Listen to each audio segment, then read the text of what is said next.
Masu kallon da sauraron mu barka da zuwa Raga TV channel.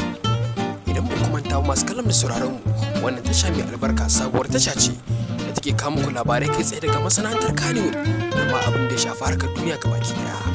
Babu shakka muna roƙonku da ku danna mana subscribing sannan ku danna alamar ƙararrawar sanarwa domin sanar da ku da zarar mun dora wani sabon labari daga masana'antar ta Kannywood. To a wannan karo na farko kenan.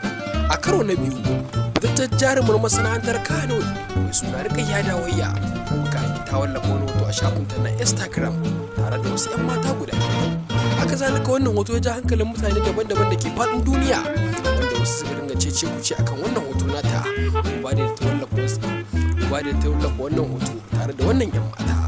Haka zalika wasu suka dinga cewa kannan Rukayya Dawayya ne, wasu kuma suka dinga cewa a'a uwar ɗakin su ce.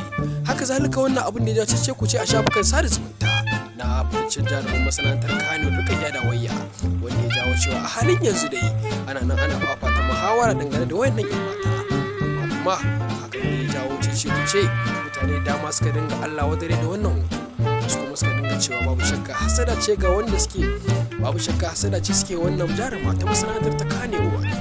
Allah ubangiji ya kyauta, Allah ubangiji ya samu dace, amin sun amin.